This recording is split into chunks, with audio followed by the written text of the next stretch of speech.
Hello बच्चों, welcome to smart math. देखिए बच्चों, जो लास्ट वाला वीडियो था हमारा कोऑर्डिनेट ज्योमेट्री क्लास 10 का, क्या था उसमें? अगर कोई ट्रायंगल में तीन वर्टिसेस का कोऑर्डिनेट गिवन है तो उसका एरिया कैसे निकालना है वो हम डिराइव किए थे और आपको बताए थे कि एरिया कैसे निकाला जाएगा। उसका फॉर्मूला भी डिराइव करके बताया था, उसका शॉर्ट ट्रिक भी बताया था। ठीक है, सो कैसे याद रखना है। ठीक है बच्चों, इस वाला जो वीडियो रहेगा एक्सरसाइज 7.3 कोऑर्डिनेट ज्योमेट्री क्लास 10 का क्वेश्चन नंबर 1 एंड 2 रहेगा बहुत। और वो जो क्वेश्चन नंबर 1 एंड 2 वो बोथ क्वेश्चन जो हम लोग पढ़े थे, area of triangle which of three vertices are given, उसी को बेस करके क्वेश्चन होने वाला है। ठीक है बच्चों, और उम्मीद करता हूं कि आप वो वीडियो देखे होंगे, अच्छे से समझ में आया होगा और फॉर्मूला भी याद होगा। अगर आपका फॉर्मूला याद है वो क्वेश्चन कैसे होगा वो हम अभी बताएंगे। और जो बच्चे चैनल से नए जुड़े हैं, चैनल को जरूर सब्सक्राइब करिए और बेल आइकन को जरूर दबाइए बच्चों, ताकि आपको डेली अपडेट मिलता रहे। ठीक है, चलिए शुरू करते हैं। Question number 1। क्वेश्चन नंबर 1 क्या बोल रहा है? Find the area of a triangle whose vertices are. First, ये दो पार्ट क्वेश्चन है, सब सेक्शन में। ये सेक्शन 1 है, सेक्शन 2 है। फर्स्ट सेक्शन बोल रहा है एक ट्रायंगल में कोऑर्डिनेट तीन वर्टिसेस का कोऑर्डिनेट गिवन है। एक हो गया 2,3, -1, 0, 2, -4। ये ट्रायंगल का एरिया क्या होगा? बात समझ में आ रहा है? देखिए, अगर डायग्राम बनाने की यहाँ जरूरत नहीं है, फिर भी मैं आपको थोड़ा रफ डायग्राम बना देता हूं। मान लीजिए ऐसा कोई ट्रायंगल है, ठीक है बच्चों, और ये आपका ए कोऑर्डिनेट मान लीजिए 2,3 है, और आपका ये बी कोऑर्डिनेट मान लीजिए -1, 0 है, और ये आपका सी कोऑर्डिनेट मान लीजिए 2, -4 है। तीनों वर्टिसेस का कोऑर्डिनेट गिवन है और उसका एरिया निकालना है। वो हमको निकालना आता है, हम लोग फॉर्मूला ऑलरेडी डिराइव कर चुके हैं, फॉर्मूला हमको याद है, तो उसी को बेस करके क्वेश्चन का आंसर सॉल्व करना है। देखिए सॉल्यूशन उसका, देखिए फास्ट आएगा। लेट ए वर्टिसेस, जो ए वर्टिसेस है उसका कोऑर्डिनेट क्या लिख देगा? Let vertices of triangles are, ऐसे लिख देगा, अच्छा रहेगा। Vertices of triangle are A B C and A 2,3, B -1, 0 and C 2, -4। ठीक है बच्चों, 2, -4 तीन वर्टिसेस का एरिया गिवन है। अच्छा, यहां पर x1 y1 आपको फॉर्मूला पहले पता होना चाहिए, पहले फॉर्मूला में लिख देता हूं। एरिया ऑफ ट्रायंगल क्या है बताइए? एरिया ऑफ ट्रायंगल याद है कि भूल गए?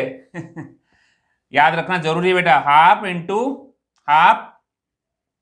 x1 into y2 minus y3 plus x2 into y3 minus y1 plus x3 into y1 minus y2। Check कर लो, ये वाला फॉर्मूला हमारा पास। इसी फॉर्मूला को यहां पर हम लोग डिराइव करेंगे, बट ये फॉर्मूला के लिए x1 y1 x2 x3 y1 y2 y3 वो आपको पता होना चाहिए। पहले बात उसको हम लोग डिराइव करें, x1 कौन सा है, x2 कौन सा है, x3 कौन सा है। तो यहां पर लिख देंगे x1 कौन सा है, पहले x1 ये होगा, x1 ये है, और x2 कौन सा है, ये वाला x2 होगा, और x3 कौन सा बच्चों, x3 होगा c का कोऑर्डिनेट 2। अच्छा, y1 क्या है, y1 यहां पर 3 है, और y2 क्या है, 0 है, और y3 क्या है, -4 है। ये सबसे इंपॉर्टेंट काम है, अगर ये ठीक से नहीं लिखोगे तो आपका कैलकुलेशन गड़बड़ हो जाएगा और आपका 0 मार्क मिलेगा, कोई मार्क नहीं मिलने वाला है। ठीक है, समझ में आ रहा है? अब एरिया ऑफ ट्रायंगल वो वाला फॉर्मूला डालेंगे, लिखोगे एरिया ऑफ ट्रायंगल क्या हो गया, half into x1 into y2 minus y3। ये कैसे याद रखना है मैं लास्ट वाला वीडियो बताया था। ठीक है, और जो बच्चे चैनल से नया जुड़े हैं मैं डिस्क्रिप्शन उसका लिंक दे दूंगा, पहले जाके वो देखिए, यहां पर बाद में आइए, आपको अच्छे से समझ में आएगा। याद रखने का तरीका वो डिराइव करके ऑलरेडी बताया हूं, कैसे फॉर्मूला कहां से आया, कैसे आया। ठीक है बच्चों, देखिए x1 into y2 minus y3 plus x2 into y3 minus y1 plus x1 into x1 x2 x3 into y1 minus y2, वही वाला फॉर्मूला डालना मैंने, कोई प्रॉब्लम नहीं है। अच्छा, दैट एम्प्लाइज 1/2 x1, अभी x1 खाली वैल्यू डालना है, अभी कुछ काम नहीं बचा। 2 इंटू y2 हो गया कितना, 0, माइनस y3 -4। ये सबसे इंपॉर्टेंट काम बच्चों, ये वाला निकालना पहले आपको। बहुत सारे बच्चे कोऑर्डिनेट ज्योमेट्री में चाहे 7.1 हो, 7.2 हो या 7.3 हो, इसी को पहले लिखते नहीं है। दैट्स वाई क्या होता है, उनका कैलकुलेशन रॉन्ग हो जाता है, वो 0 मार्क मिलता है, कोई मार्क नहीं मिलेगा। ठीक है, प्लस x2 कितना बच्चों, x2 हो गया -1 into y3 -4 minus y1 y1 कहाँ पर है, y1 3 है, चेक कर लो, प्लस x3 कितना बच्चों, x3 2, y1 कितना, y1 3 और y2 कितना बच्चों, y2 0। ठीक है, बस देखिए इसके बाद क्या करेंगे, 1/2 इंटू 2 0 -4 क्या हो गया बच्चों, माइनस माइनस प्लस 4 हो जाएगा, तो ये 2 इंटू 4 हो जाएगा, क्लियर, प्लस माइनस क्या हो जाएगा, -1, ये -4 -3 कितना हो गया, -7, क्लियर। अच्छा ठीक है, उसके बाद क्या हो गया, 2 इंटू 3 हो गया, 3 - 0 0 हो गया। ठीक है बच्चों, तो 1/2 इंटू 8 -1 -7 मल्टीप्लाई करोगे तो कितना, +7। ठीक है, +7 यहां पर 3 2 + 6 हो जाएगा, चेक कर लो। ठीक है, तो 8 + 7 + 6 कितना हो गया, इसको फाइनल आंसर हो जाएगा 1/2 इंटू 8 + 7 15 15 + 6 21, तो 21, दैट मीन्स 21/2 स्क्वायर यूनिट। बहुत आसान है, कोई ट्रिक नहीं है, अच्छे सारे वैल्यू अच्छे से डालोगे और उसका अच्छे से कैलकुलेशन करोगे तभी आपका आंसर सही आएगा, नहीं तो कुछ आंसर आने वाला नहीं। पहली बात तो ये आपको पहले निकालना पड़ेगा और फॉर्मूला भी याद होना चाहिए। ठीक है, इसको अच्छे से नोट करिए। अभी हम लोग सेकंड आई करेंगे, ठीक है, नोट करिए। देखिए बच्चों सेकंड आई क्या बोल रहा है, सेकंड आई सेम क्वेश्चन है जैसे फर्स्ट आई किया, सेकंड आई ऐसे करेंगे। एक ट्रायंगल है, उसमें 3 वर्टिसेस गिवन है, अगर आप ड्राइंग करना चाहोगे कर सकते हो, अदरवाइज ड्राइंग का कोई रिक्वायरमेंट नहीं है। मान लीजिए एबीसी ट्रायंगल है, ए का कोऑर्डिनेट कितना हो गया बच्चों, -5, -1 और बी का कोऑर्डिनेट कितना हो गया बच्चों, 3, -5। अगर ए वाला आपने अच्छे से किया फर्स्ट आई, सेकंड आई करने का कोई तकलीफ नहीं, अच्छे से हो जाएगा। और सी ट्रायंगल, सी जो ट्रायंगल का सी कोऑर्डिनेट का वर्टिसेस 5, 2, तो लिखोगे सेम प्रोसेस से, late ABC is a triangle. ABC is a triangle and vertices are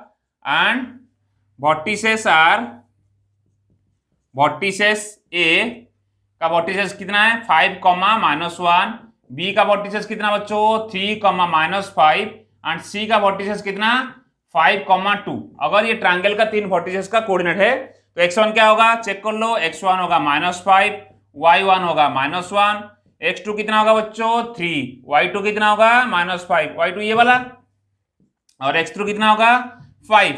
ये तो बताने का जरूरत नहीं, y3 कितना होगा 2। एरिया ऑफ ट्रायंगल निकालेंगे, लास्ट वाला क्वेश्चन ऐसे कहता है, एरिया ऑफ ट्रायंगल क्या होगा, half into x1 into y2 minus y3 plus x2 into y3 minus y1 plus x3 into y1 minus y2। ये वाला फॉर्मूला आपको अच्छे से याद होना चाहिए, ठीक है। 1/2 इंटू x1 कितना -5, ठीक है बच्चों। y2 चेक कर लो -5, y2 -5, y3 कितना -2, चेक कर लो। x2 कितना, x2 हो गया 3, y3 हो गया 2, y1 कितना बच्चों y1 -1, चेक करो सही लिख रहा हूं, सब वैल्यू ऐसे से डालना। x3 कितना हो गया 5 इंटू y1 हो गया -1 माइनस y2 कितना -5, चेक करो, ठीक है। चाहे तो इसको बड़ा ब्रैकेट भी दे सकते हो, ऐसा कुछ नहीं, ये बड़ा ब्रैकेट दे सकते हो, कोई प्रॉब्लम नहीं आपको, ठीक है। और ये वाला सिमिलर वे से ये वाला भी बड़ा ब्रैकेट दीजिए, तो आपको कैलकुलेशन सही हो। अगर ब्रैकेट भी नहीं दोगे सही तो भी कैलकुलेशन गड़बड़ हो जाएगा, ठीक है। तो 1/2 इंटू ये 5 ब्रैकेट दे दीजिए, -5 -2 -7, तो ये -7 इसके साथ मल्टीप्लाई हो गया, प्लस 3 2 -+1, तो -+ तो 2 + 3, 2 + 1 कितना हो गया 3 इंटू 3 हो जाएगा, ये हो जाएगा, प्लस 5 -1 प्लस 5 प्लस हो जाएगा, तो -+5 कितना +4, ठीक है बच्चों, +4। ये +4 क्या होगा, इसके साथ मल्टीप्लाई होगा, क्लियर। अच्छा उसके बाद क्या करेंगे, चलो यहां से स्टार्ट करते, इधर चलते। 1/2 माइनस, देखिए -5 इंटू -7 प्लस 35, तो 35 लिख दीजिए, प्लस 35 प्लस 3 3 जा 9 प्लस 5 ये कितना बच्चों, ये -1, हाँ ये तो 4 हो गया, तो 5 4 जा 20, चेक कर लो 20, क्लियर। तो 1/2 35 प्लस 20 कितना 55 55 प्लस 9 कितना हो जाएगा 55 प्लस 60 64 तो 64 हो जाएगा। तो ये काटोगे तो 2 3 जा 32 स्क्वायर यूनिट चेक कर लो बच्चों कितना हो जाएगा 32 स्क्वायर यूनिट। बस कैलकुलेशन सही करना वैल्यू सही डालना और फॉर्मूला भी सही लिखना है। मैथमेटिक्स में थोड़ा सा गलत हो गया तो आपका रिजल्ट 0 आपको पता है। अच्छे से नोट करिए इसमें कोई ट्रिक नहीं है बस x1 x2 x3 निकालिए y1 y2 y3 निकालिए उसका बाद उसका फॉर्मूला डालिए आराम से हो जाएगा। ठीक है बच्चों इसको नोट करिए। हम लोग क्वेश्चन नंबर 2 करते हैं अभी। देखिए बच्चों क्वेश्चन नंबर 2 क्या बोल रहा है in is the following find the value of k for which the points are collinear. पहली बात तो k यहां पर है कोई कांस्टेंट है यहां पर देख लीजिए यहां पर कोई k है यहां पर भी k है। मतलब क्या है एक ट्रायंगल में वर्टिसेस जो 3 वर्टिसेस का कोऑर्डिनेट गिवन है ठीक है बट कोऑर्डिनेट जो गिवन है उसमें कोई एक अननोन नंबर है k है जिसका कोई वैल्यू होगा कांस्टेंट वैल्यू होगा। ठीक है बच्चों अच्छा ये तो समझ में आ गया बट यहां पर एक वर्ड लिखा गया कोलिनियर। कोलिनियर का मतलब क्या है कोलिनियर का मतलब क्या है कोलिनियर पढ़े क्लास 7 में 6 में पढ़े 6 में तो नहीं 7 में पढ़े होंगे। कोलिनियर का मतलब क्या होता है कोलिनियर का मतलब होता है कोई पॉइंट अगर मान लीजिए 3 पॉइंट कोलिनियर है मान लीजिए A B C 3 point collinear है दैट मीन्स क्या होगा दैट मीन्स एक लाइन में रहेगा वो दोनों ए बी सी एक लाइन में रहेगा। कोलिनियर का मतलब मैं लास्ट वाला वीडियो में बताया था ए बी सी अगर कोलिनियर है तो वो क्या होगा एक लाइन में रहेगा बच्चों। ठीक है दैट मीन्स ये भी हो सकता है ए सी हो सकता है A B plus B C ये हो सकता है। बोलो सर मैं बी को बीच में नहीं रखूंगा बी को लास्ट में रखूंगा रखिए कोई प्रॉब्लम नहीं। अगर बी को आपको लास्ट में रखोगे तो ये ए होगा ये सी होगा ये बी होगा यहां पर क्या हो जाएगा A B is equal to A C plus B C हो जाएगा। चेक करो ऐसे ही होगा। कोलिनियर का मतलब तीनों पॉइंट एक लाइन में होगा तभी कोलिनियर होता है। ठीक है बट अगर तीनों पॉइंट कोलिनियर में होगा तो ट्रायंगल कैसे बनेगा अगर ट्रायंगल नहीं बनेगा तो एरिया क्या बनेगा एरिया 0 है। बात समझिए बात को अगर 3 पॉइंट एक लाइन में है तो ट्रायंगल तो नहीं बना हमारा। अगर ट्रायंगल नहीं बना तो उसका एरिया क्या बनेगा एरिया कुछ नहीं है 0। समझ में आ गया। अगर ऐसा क्वेश्चन आ गया 3 पॉइंट कोलिनियर है दैट मीन्स उसका एरिया क्या होगा बच्चों 0 होगा। क्यों होगा क्योंकि वो जो तीनों पॉइंट है वो एक लाइन में रहेगा। एक लाइन जो तीनों पॉइंट अगर एक लाइन में रहेगा तो ट्रायंगल पहली बात तो ट्रायंगल बनेगा नहीं। अगर ट्रायंगल नहीं बनेगा तो उसका एरिया क्या होगा 0। Doubt clear. पहली बात ये फंडामेंटल अब क्लियर करना चाहिए। एरिया अभी ये वाला जो केस होगा केस 1 और केस 2 में दोनों का एरिया कितना होगा 0 होगा। क्यों होगा क्योंकि तीनों पॉइंट जो वर्टिसेस से कोलिनियर है तीनों पॉइंट कोलिनियर है। क्लियर। देखिए इसको इरेज कर देता हूं समझ में आ गया होगा आपको हैं। ठीक है देखिए अगर अभी हमको समझ में आ गया अगर 3 पॉइंट कोलिनियर है दैट मीन्स उसका एरिया क्या होगा 0 होगा। अच्छा एरिया 0 होगा। अच्छा यहां पर फर्स्ट केस में लेते हैं लेट ए पॉइंट का कोऑर्डिनेट कितना हो गया बच्चों 7, -2 बी पॉइंट का कोऑर्डिनेट 5, 1 और सी पॉइंट का कोऑर्डिनेट 3, k।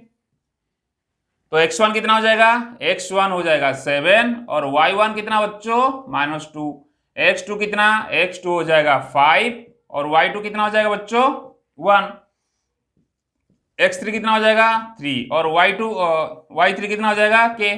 तो ये k को निकालना है।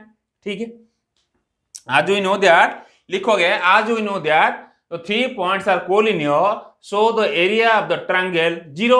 अब लिख दोगे मैंने लिख रहा हूं that means area of triangle ABC is equal to 0 और एरिया ऑफ ट्रायंगल ABC क्या होगा half into x1 into y2 minus y3 plus x2 into y3 minus y1 plus x3 into y1 minus y2। बोलो sir इतना कैसे इतना बड़ा formula कैसे याद रखते हो। लास्ट वाला वीडियो देखिए उसको अच्छे से समझाया मैंने। देखिएगा 1/2 इंटू x1 कितना बच्चों 7 थोड़ा बड़ा ब्रैकेट दे देते है ना चलेगा ऐसा वाला स्क्वायर ब्रैकेट दे देते 7 इंटू y2 हमारा कितना है बच्चों y2 1 माइनस y3 के क्लियर प्लस x2 कितना x2 हमारा 5 है। ठीक है बच्चों और y3 कितना y3 कितना k माइनस y1 कितना बच्चों -2। ठीक है तो इसको भी बड़ा ब्रैकेट दे देते हैं और इसको ब्रैकेट क्लोज कर देते हैं। इसको भी थोड़ा अच्छा लगेगा करने में और क्या है ना प्लस x3 क्या है अच्छा लगेगा। दूसरी बात इसमें गलती होने का चांस कम हो जाता है। सबसे बड़ी बात है। x3 कितना बच्चों, x3 3, और y1 कितना, y1 हमारा -2, और y2 कितना बच्चों 1। ठीक है, क्लियर? कोई डाउट है तो बता सकते हैं आप, कमेंट सेक्शन में जरूर लिखिए। कोई स्टेप समझ नहीं पा रहे होगा तो। ठीक है, तो ये हो गया 1/2 इंटू 1 माइनस के, अगर थोड़ा मल्टीप्लाई कर दोगे 7 माइनस 7 के, चेक कर लो। अरे भाई 7 माइनस 7 के, क्लियर? ये क्या हो जाएगा 5 के, ये माइनस माइनस +2 है। ठीक है, तो +2, ये यहाँ पर कितना 5 प्लस कितना 5 इंटू 2 कितना हो गया 10। चेक कर लो बच्चों, 5 इंटू यहाँ पर +2 हो गया, 5 2 10, क्लियर? अच्छा, प्लस, ठीक है, तो इसको ब्रैकेट दे सकते हो आप। 3 -2 -1 कितना हो गया -3, -3 + 3 कितना होगा, मल्टीप्लाई होगा -3 -9, तो ये हो जाएगा डायरेक्ट -9। क्लियर? कोई डाउट नहीं है? चलो इसको भी थोड़ा और हम लोग सॉल्व करते हैं यहां पर। ठीक है, ये क्या हो गया 1/2 इंटू 7 माइनस 7 के, लिख दीजिए 7 माइनस 7 के प्लस 5 के। मैं वो स्टेप को दोबारा लिख देता हूं ताकि आपको अच्छे से समझ में आए। ठीक है बच्चों, यहां पर ये वाला जो स्टेप था, सेम स्टेप को मैं वहां लिख दिया, कोई इश्यू नहीं है। चलो इसको थोड़ा अभी सॉल्व करते हैं। क्लियर? 1/2 7 माइनस 7 के प्लस 5 के 10 माइनस 9 प्लस 1। ठीक है, क्लियर? अच्छा, 1/2 7 + 1 8, ठीक है 8, 7 के -5 के -2 के 1/2। अच्छा, और एक चीज हम लोग भूल रहे हैं, यहां पर क्या होगा, सारे एरिया का क्या वैल्यू होगा, 0 होगा, ये भी 0 होगा, और ये भी हमारा कितना होगा बच्चों, 0 होगा, क्योंकि एरिया 0 है। तो सिंपल ये 0 हो गया हमारा, और ये क्या हो गया 0, ये क्या हो गया बच्चों 0, तो ये 2 उधर जाके मल्टीप्लाई होके 0 हो जाएगा, तो बचेगा 8 - 2 के कितना बच्चों 0, दैट मीन्स 2k हो गया कितना 8, दैट मीन्स k का वैल्यू कितना हो गया बच्चों 8/2, दैट इज 4। चेक कर लो, क्या k का वैल्यू कितना आया 4 आया। कोई डाउट नहीं है?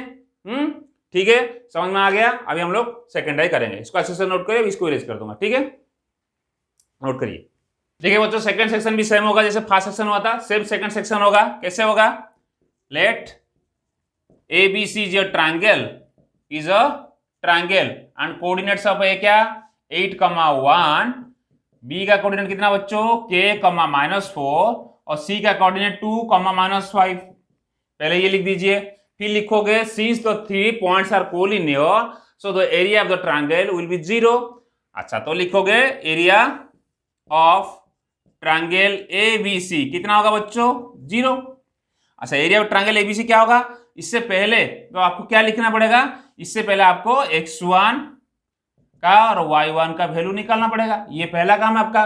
x1 यहाँ पर 8 है और y1 कितना है 1, x2 कितना बच्चों k, और y2 कितना -4, x3 कितना बच्चों 2, और y3 -5। ये समझ में आ रहा है कि x1 x2, ये भी समझ में नहीं आ रहा होगा। हाँ, इतना सारा क्वेश्चन कर चुके, बताने का जरूरत नहीं मुझे लगता है। फिर भी x1 होगा इसका कोऑर्डिनेट और y1 होगा a का कोऑर्डिनेट। सिमिलर x2 कितना a, y2 ये, x3 2, y3 -5। क्लियर? अच्छा, एरिया ऑफ ट्रायंगल एबीसी 0 हो जाएगा, क्यों 3 पॉइंट कोलिनियर है। अच्छा, एरिया ऑफ ट्रायंगल एबीसी क्या होगा, हाफ, फॉर्मूला लिखिए x1 into y2 minus y3 plus x2 into y3 minus plus x3 into y1 minus y2। ये वाला फॉर्मूला लिखना चाहिए। ठीक है बच्चों, इसको थोड़ा मैं बॉक्स बना ताकि ये मिक्स ना हो। क्लियर? ओके, ये 0 होगा। नेक्स्ट टाइम लिख देंगे 1/2 इंटू x1 का वैल्यू चल डालिए, x1 हो गया 8 इंटू, इसको थोड़ा बड़ा ब्रैकेट देते हैं, y2 कितना बच्चों -4 माइनस y3 -5। ठीक है, clear? Plus x2 k into y3 हो गया -5, y1 कितना बच्चों 1 प्लस x3 2, y1 कितना 1 माइनस y2 -4। चेक कर लो बच्चों, गड़बड़ ना करना। ठीक है, इसका वैल्यू कितना हो जाएगा 0, क्योंकि कोलिनियर 3 पॉइंट। अच्छा, दैट मीन्स तो 1/10 लिखने का कोई जरूरत नहीं, ये 2 हो जाएगा, सीधा डिवाइड मल्टीप्लाई हो जाएगा तो 0 बचा, इतना इसको लिखेंगे। तो 8 -4 प्लस 5 प्लस 1। क्लियर? अच्छा, प्लस k इंटू -5 -1 कितना हो गया -6, तो लिख दीजिए -6 प्लस 2 1 प्लस 4 5। ठीक है बच्चों, इजिकल टू कितना हो गया 0। ओके, हो गया 8 प्लस -6 क्या हो जाएगा, तो ये हो जाएगा -6 के प्लस 10 इजिकल टू कितना बच्चों 0। दैट मीन्स 8 प्लस 10 कितना 18, तो ये 6 के उधर जाएगा तो 6 के कितना हो जाएगा बच्चों 18 हो जाएगा, चेक कर लो। ठीक है, दैट मीन्स के का वैल्यू कितना हो जाएगा बच्चों, के हो जाएगा 18/6 दैट इज 3। दैट मीन्स के का वैल्यू कितना हो गया बच्चों 3 हो गया, नोट कर लीजिए। क्लियर, कोई डाउट नहीं है, बहुत आसान क्वेश्चन है। बस ये वाला क्वेश्चन में आपको पता होना चाहिए, अगर कोलिनियर होगा कोई पॉइंट तीन ट्रायंगल का तो एरिया 0 हो जाएगा। ऐसा नहीं जरूरी ट्रायंगल का, अगर मान लीजिए कोई रेक्टेंगल का, स्क्वायर का, रोम्बस का, पैरेललोग्राम का, किसी का अगर बोलेगा 4 पॉइंट कोलिनियर, दैट मीन्स उसका एरिया क्या हो गया बच्चों 0 हो गया। सिंपल बात है, ये आपको दिमाग में होना चाहिए। अगर ये नहीं हो गए फिर यहाँ क्वेश्चन होने वाला नहीं, के का वैल्यू आएगा ही नहीं। ठीक है बच्चों, इसका अच्छे से नोट करिए। और जो बच्चे चैनल से नया जुड़े चैनल को जरूर सब्सक्राइब करिए और बेल आइकन को जरूर दबाएगा बच्चों, ताकि आपको डेली अपडेट मिलता रहेगा। ठीक है, तब तक पढ़ते रहिए, खुश रहिए। हाँ, इसके बाद नेक्स्ट वीडियो क्वेश्चन नंबर 3, 4, 5, ठीक है, तीनों आएगा। तब तक इसको देखिए और समझिए। ठीक है, बाय बाय।